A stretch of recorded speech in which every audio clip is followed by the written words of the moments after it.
Hi, everybody.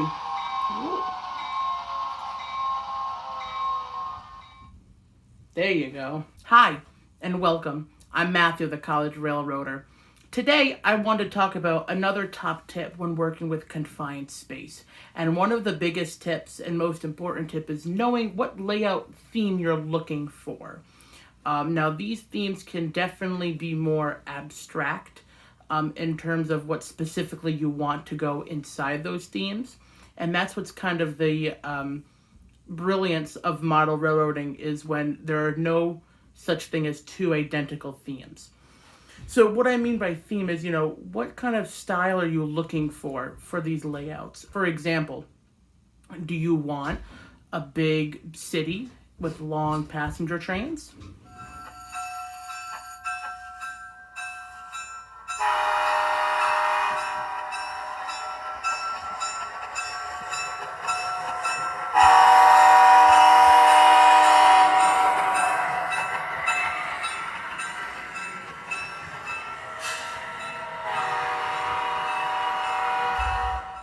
Do you want a countryside with small locomotives?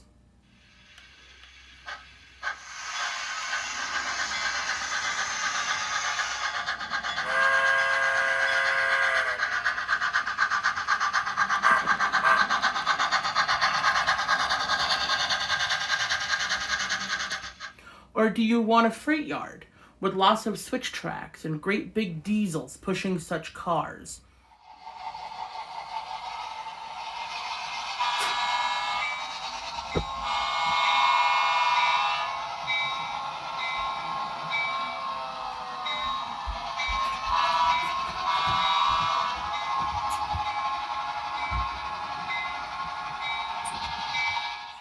The joy with having these different themes is that you can kind of manipulate them how you want to, and you can kind of design them your own way.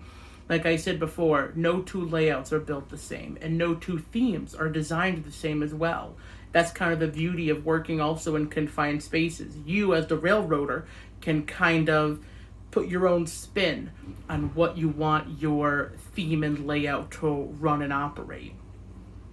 And many people also think that you can only have one theme. And yes, it's true that some layouts like to keep it to one theme or time period.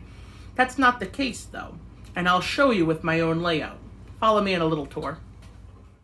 So the best spot is where I'm going to show you where the layout begins, is where, most trains start their day, which is right by the roundhouse. So as I show you a quick tour, how we built the layout is we have the train going underneath this area right over here by the little yard work area, railroad construction, I guess you could say, as they're working on a couple of old trains. We go down this bridge over here, and as it comes down and around, right, going up through, way up over here, right, it's going to come up on top. Now you get to the city, right? And so now on this side, we've delegated or designated, half the layout and half the room is just to this great city alone. And so, like I said before, how to tie them all together. So when the train kind of comes up, bam, you're right at the city, you're right at the station, it kind of moves along. And as it's slowly starting to go away, that now big city is now slowly turning into residential. It's now moving into more of a freight car depot, the big church, come go through here. You have the big switch houses right over here. And so as you go around, there's an older area over here that we're still working on, as you can see. But, there's also this older abandoned depot, as you can see, kind of gives your layout like, it used to be over here. Now it moved closer. So now you're kind of behind the big city, behind all the buildings.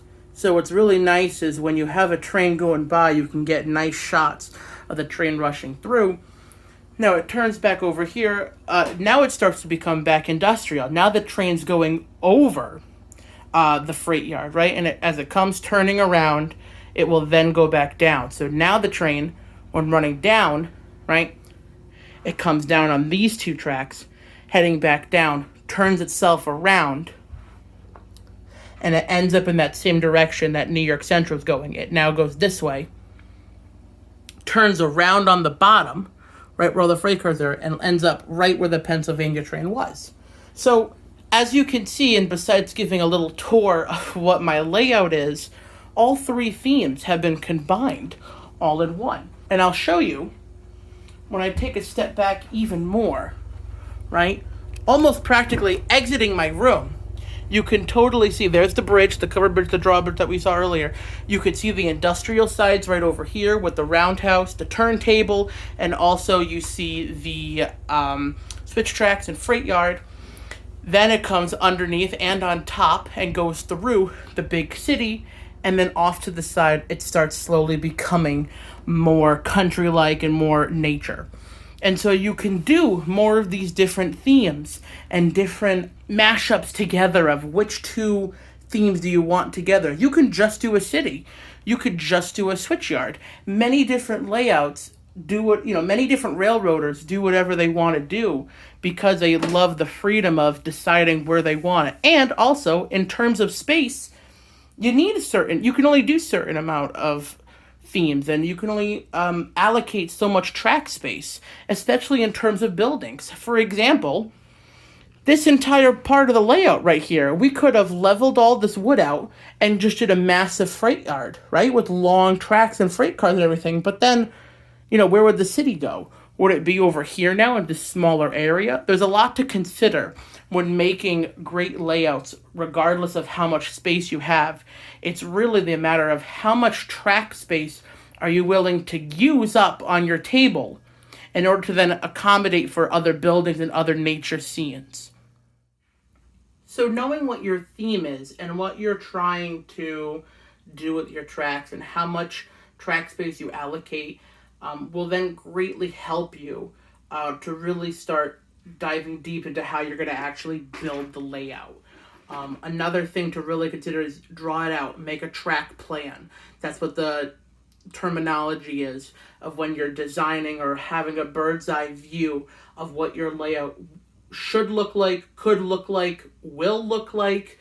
And it changes every day, of what you want to do. And, after you test out or lay down a piece of track and you see how good it looks, you run a couple of trains over it, and all of a sudden you realize, one of the cars can't go over it because the radius is too short. So you go back into it, and then you tweak it, you make it longer, then it affects the other track. So there's a lot that builds up and snowballs when you're designing your layout. But that's what's great about making the track plan is you have at least an idea of what you want to do, and then you can already kind of put themes of what you want to do on different parts of the layout, and then you'll know how they kind of interact with each other. And just like that, you're on the right track. I'll see you real soon when you come back. Thank you so much for watching this episode of The College Railroader. Hope to see you again for more tips and tricks.